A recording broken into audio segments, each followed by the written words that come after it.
It's time to cook. Now, for today's episode, I wanted to share another recipe from our new book, Peter Sidwell's Kitchen. Today, gnocchi, okay? Fresh, homemade potato gnocchi. Little fluffy pillows of loveliness and two different sauces. A tomato and pecorino. Really beautiful, clean, fresh, amazing, simple, delicious. And then we're going to do ricotta, lemon, and fresh parsley. Two amazing combinations.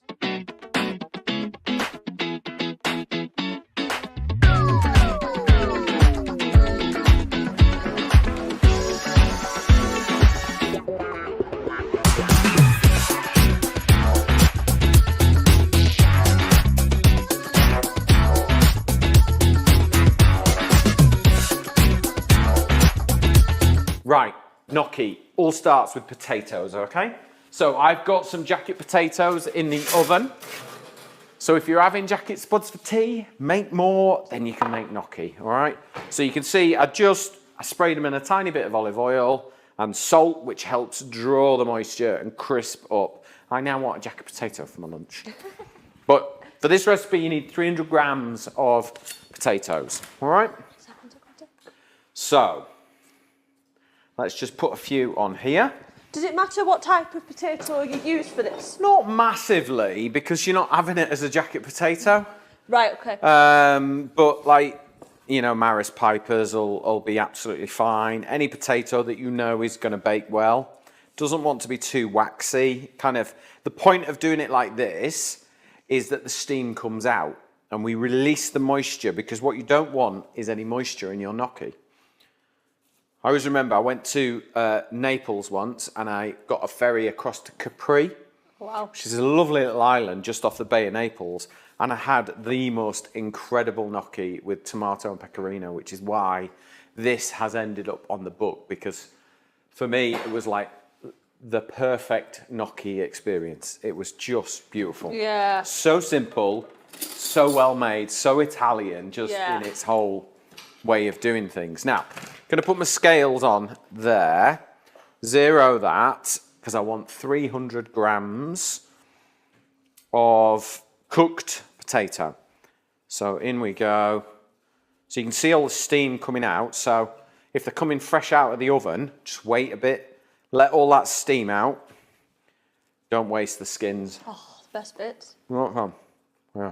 Oh, yeah. Especially when they're cooked like that. Oh, yeah. Just needs loads of cheese.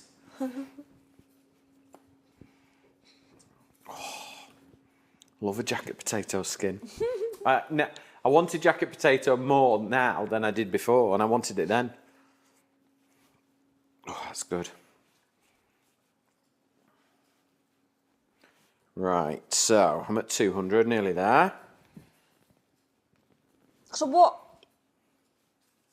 goes wrong? So say you're obviously letting the moisture out by releasing the steam. Yeah. What is the signs to look out for? Like if there's too much liquid, what would happen to them? Well, you won't be able to knead the dough. Right. Basically, because it'll be too hydrated. Yeah. Oh, That is good, that. Carlos, do you want a jacket potato skin? Yeah, why not? That's so good. You're not having them all. So good. Right. Right. So, excuse the back of my spoon. I'm just going to mash this potato. You could put it in a ricer if you want, it's no problem, but this is just going to mash really nice because they're still warm, which is good. And the more you sort of mash it and work it round, the cooler they will become. Is it something you can make in advance, or is it best off fresh? No, fresh. I cannot explain to you what happens. So if we were to, what we're going to do is we're going to add egg yolks, bit of parmesan, bit of flour, a little bit of salt and pepper, and we're going to roll it, and you've got these incredibly delicate little pillow dumpling type things. If you leave them, they just kind of slacken out. Yeah. And they're impossible to handle. And I don't know why, because over the years I've tried to incorporate gnocchi into like menus and make it easy for chefs to do. And unless you just make it like this to order, it's really, really difficult. And you find you just add too much flour You add more flour and more flour to make it work, and that's when you've lost it. Yeah. It needs to be delicate. The less flour, the better. Okay, so you just got to make it fresh and enjoy it. Right. Let's get rid of that. I'm going to do this on the worktop so that you can see everything going on. Okay. Enjoyed that. Okay. So it's all nice and mashed well. Okay. So spread it out on your worktop. That'll cool it down nice and quick. Okay. Have you made fresh gnocchi before? Yeah, I've made it a couple of times. I think you've taught me in the past how to make it. And it is much nicer than the shop bought Totally stuff. ruins it for shop bought. If you buy shop bought gnocchi, sorry, I'm about to ruin it for you. But it's not an expensive thing to make, is it? No. So, a little bit of seasoning, touch of pepper, not a lot. There we go. A little bit of salt, not a lot because we're going to cook it in salted boiling water. Right. Eggs. So what I'm going to do is use these things. Right? It's like a little flexible scraper. We use them for making bread a lot, but they're really good for making gnocchi. Okay? You can get metal ones as well, like this. They're good too. Okay? In fact, we'll use this one. Because what you do is, with gnocchi, you don't mix it, you chop it. So, let me show you. We'll make a little well in the middle there. We see that all right, Emily? Yeah. Yeah? And we're going to go in with our egg yolks. So we've got 300 grams of cooked mashed potato, basically, from a jacket, because it makes better mash, if you ask me, because there's no water involved. And then we're going to separate our eggs, and I want the yolks only at this point. I like to add a little bit of nutmeg to my gnocchi. Oh. Just a little bit. I'm not going to go mad. What made you want to add this? Oh, it's really classic. It just... Right. The Italians will just add a little bit. That's it. That's all it needs. You know, this is going to serve 2 people, this amount here. It's subtle, but it makes a difference. Right, and then we want 40 grams of pasta flour. So this is 00 pasta flour, all right? If you can't get pasta flour, use bread flour. It's got a little bit higher protein content in it. And we want 40 grams. Questions? What? You're taking me questions. I was just about to ask you what other flour you could use. I'm sorry. I'm on the ball today. Ah, you're too quick. And then straight in with your pasta flour. But don't do anything yet. Don't mix it. All right? So tempting to do that, though, isn't it? No, it is. It really is. Now, we want 50 grams. I'm going to wing it. I'm going to eyeball it. Of Parmesan, or we're using pecorino today, because we're going to make a tomato and pecorino sauce. Is that So for the pecorino. saltiness? This is a Roman pecorino, so it's slightly salty. You've not long since been to Rome, have you? No, it was in quite a lot of shops. I saw an amazing video last night on YouTube. I nearly sent it to you actually last night, and it was this beautiful. Do you know Alex, the food writer, blogger, French guy from Paris? Yeah. He's trying to create like pizza. Yeah. But big pizzas. And you know the kind of place you go into Rome and you buy a slice? Oh, yeah. And they warm it up, they weigh it, they warm it up. Yeah, it was that. Each price is different depending on the size of the slice. Yeah. Right, so now, recap. 300 grams of mashed potato, 2 egg yolks, a little bit of nutmeg, a little bit of salt and pepper. We've got 40 grams of 00 pasta flour and 50 grams of Parmesan. Now, all we do is chop. What would happen if you used a plain flour? It's not got as high a gluten content, and you might find that you have to add more flour than what I'm telling you. And that's when it then starts to seize a little bit and dry. So the less flour you can add, the nicer this is, which is why I tend to go for 00 or bread flour making my gnocchi. Yeah. Because you want that gluten to do its job, but you don't want to add more flour than you need to, because otherwise it dries out. It's a real fine balance between sort of stodgy dumplings and delicate little pillows. Yeah. And that's what, you know, that's where the sort of jeopardy lies. Yeah. It's an incredibly simple recipe, as most Italian food is, Yeah. you know? So now we've got like a more homogeneous texture, yeah? You see that? It's a good word, descriptive word. Homogeneous. I know. Spell it. No. Homogeneous. No, I'm not even going to attempt that. If we can't spell it, we don't use it, but I'll let you off I with that broke one. the rules That was today. a good one. I'll give you that. It was. Right, now we're going to use a little bit of flour just to bring it all together. So use your scraper. You see how I'm not really pressing on it? It looks really light and airy It when is you do that. super. I mean, if I cut that, if you hold that, you'll see how light and delicate it is. Oh wow. Yeah? It looks like it looks really soft, but you feel like it should be quite heavy and stodgy, but it's really not. It's delicate and it's light. Okay? Like me. Delicate. Yep. So mean to me, Emily Gray. Right. So is it one of those things that you don't actually need a lot of pieces of? So you know, like how sometimes they like the amount of pasta that you cook. Yeah. Is gnocchi kind of like the same thing? Well, I think so. I think so. If an Italian was going to have gnocchi, it's a course. Right. It's part of a meal experience of, you know, it's not really about having a big pile of carbs. Yeah. Like that's meat right. and two veg type thing. It's Yeah. about, I've made gnocchi and this beautiful sauce and let's eat that. Yeah. And then we'll have something else.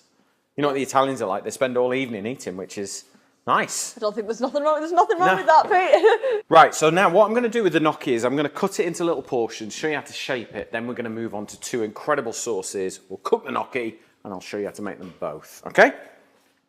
So, you just want to cut them into little pieces like that, yeah? Is that here a good place to see it? Yeah? They don't have to look pretty, all right?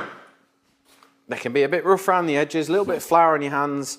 Pick one up, roll it like that, push it in, and roll it again. And that's it. That is all you need to do to make good gnocchi.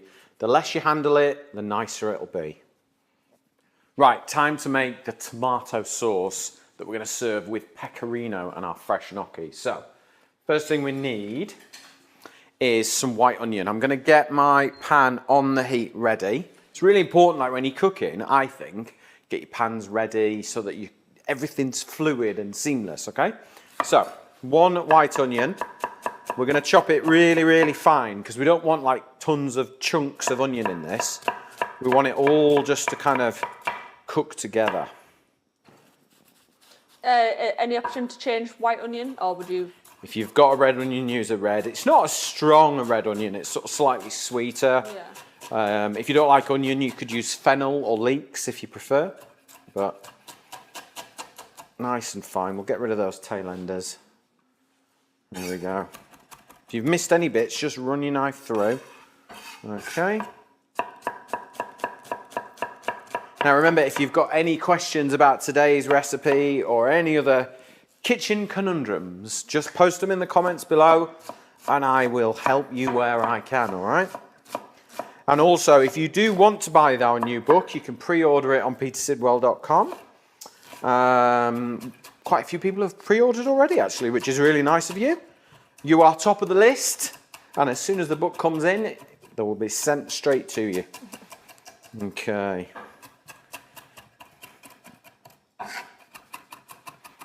There we go, nice, finely chopped onions. Okay, so a little bit of olive oil in our pan, tablespoon, and then in with our onions.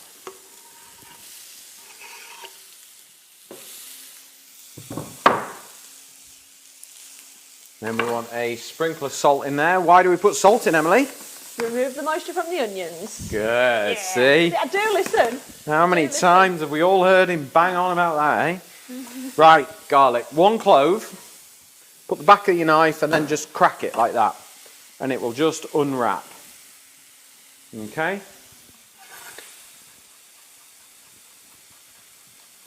Chop it all up nicely. None of this No. Don't even mention it. Not on my time. dried, either not dried, Fresh garlic is fresh garlic. Not from a jar. Oh, Pete. Not from a jar, not from the freezer. Fresh garlic.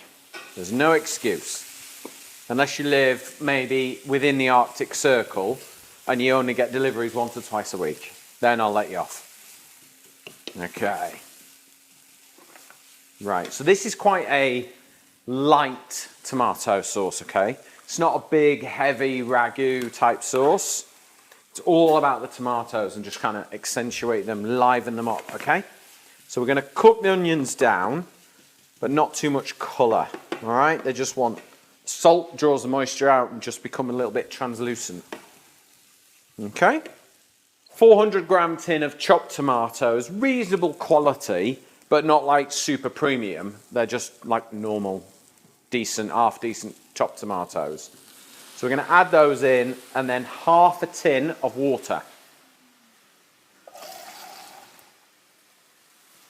Once the water, just give it a little swirl. Get every last little bit out of there, yeah? There we go. Right. The reason why I added the water is I want this to cook down. And if you don't add the water, the tomatoes will reduce too quickly and they'll become too acidic and too concentrated, all right? We want that extra bit of cooking time that we need, all right? So let's just cook that down. It's going to take about 5 or 6 minutes just to simmer down, reduce, and then we're going to have a little taste, add a couple of bits, and we'll be ready to go. Right, so the sauce has reduced. Can you see, Emily, how it's kind of reduced by about a third? Now is when you taste it, okay? And then you're able to make adjustments. Right. So, Emily, you need to taste this because you're going to cook this one day. Right. Have a taste of that. Tell me what you think. It should just be all about the tomatoes. It's just pure and clean, isn't it? Yeah. So it just wants to be that kind of pure, clean, fresh flavour. But what we're going to do is we're going to add some fresh basil, which can only make it even nicer, I think. So I've got fresh basil in there. We're going to add a little bit of little bit of salt, a little bit of black pepper. Okay. Touch of olive oil, which will make it nice and silky. And if you want, which is totally optional, add like a tablespoon of butter. Okay. You and your butter. And then just carefully chop your basil. Don't chop it like that. Roll a knife through it, because if you bruise the basil, it will go bitter. But if you cut the basil with a sharp knife, it will just slice through, okay? Could you use dried basil? No, absolutely not. Go stand in the corner. Dried basil. I had to ask the question for the people. No. If you smell fresh basil and then go and smell a pot of dried basil, you might as well just empty the Hoover in, to be honest. Is that like your room 101, you know? Yes, room 101, dried basil, gone. Right, so just stir that through. I'm just going to move that over because the residual heat will melt that butter and it'll be amazing. Let's bring a pan in. I've got some water boiling away here. We're going to cook the gnocchi and it's quick, all right? Are we good with our camera angles? Yeah. Yeah, we're happy? Always. All right. Worries me when you say that. Right. Salted boiling water. Gnocchi cut into portions, all right? And we're just going to grab my scraper. This is where you've really got to. And they're going in. The minute the first gnocchi floats to the top, start whipping them out as quick as you can. So just one gnocchi to come, not all of them. As soon as the first one rises. Okay. Don't wait for all of them to rise, because by then the first one will be overcooked and mushy, especially when it's fresh. Right, let's just stir that butter through. I thought you had to do it as they floated to the... No, once the first one goes, that's it, done. We're ready to go. It's the waiting.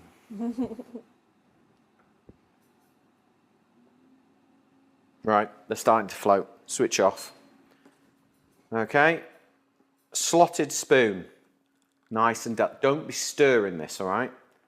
You see how we just gently transfer them? It's like putting a sleeping child to bed. It's like, just be so gentle. Don't move, no sudden movements, no noises, just gently transfer. Okay? There we go. Let's get a plate. You gonna try this, you two? You like this, aren't you? Smells really good. So let's get rid of the spoon for a minute and just allow the sauce to enrobe. Like that word? Got all the big words today, haven't we? Can you spell that one? Enrobe. I probably could. Yeah. E-N-R-O-B-E. Yeah. Enrobe. There you go. Can I have that one, can I? Yep. Thanks. Right. I think this is going to be just like the Capri one. Are we all right here? Yeah, just bring it back up onto the chopping board when you can. Okay.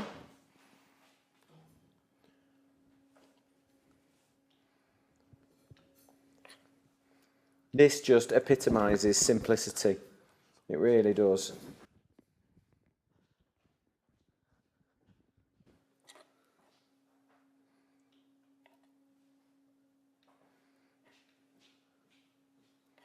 Cheap as well, this to make, I think. It's not expensive, that. Right. Your pecorino cheese, okay?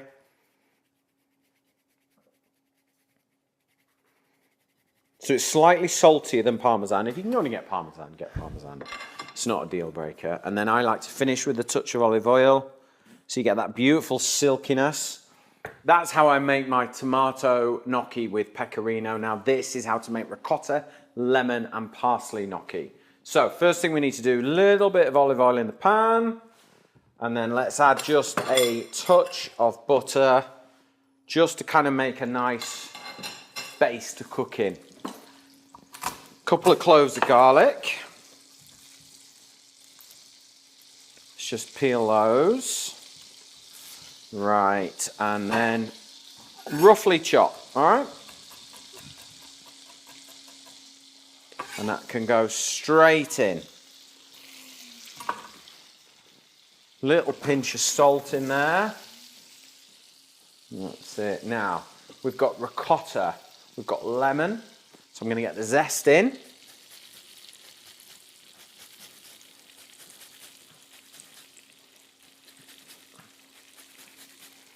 Okay.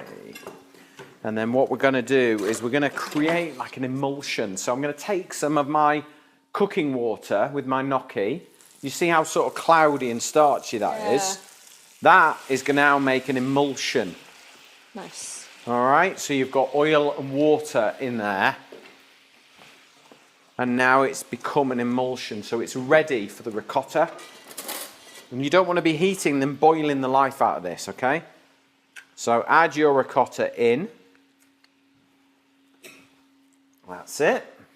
And then lots of fresh parsley ready to go. So again, it's like really simple flavors. We're going to add some lemon juice in there. So the juice of half a lemon will be fine for that. And then let's chop our parsley. So just bundle it all up. Run your knife through it. We add this at the very last minute because it's the fresh part of the dish, okay? So you want it to stay fresh. Okay, time for gnocchi.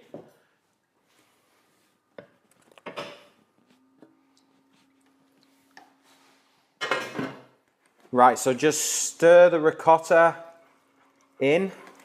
Just don't boil the life out of it, okay? Just melt it together. That's all we need at this point. And then I want some pecorino in there just for a little bit of seasoning, really. So just add it now. And then remember, as soon as your gnocchi floats to the top, it's ready, okay? So I'm just going to whip it out and straight in, okay?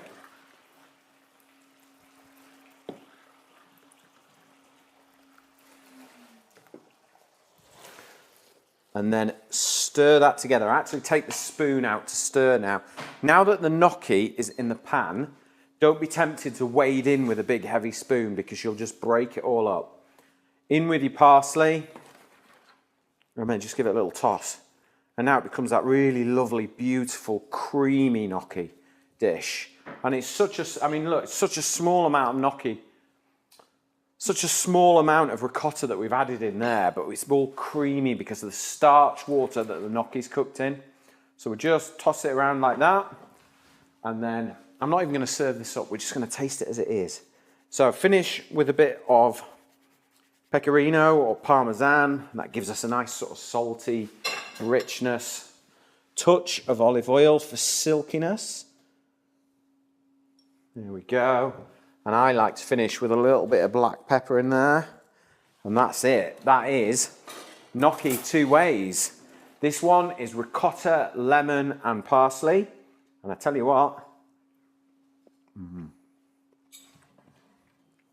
it's good. Really, really good. And the one before was a tomato and pecorino gnocchi.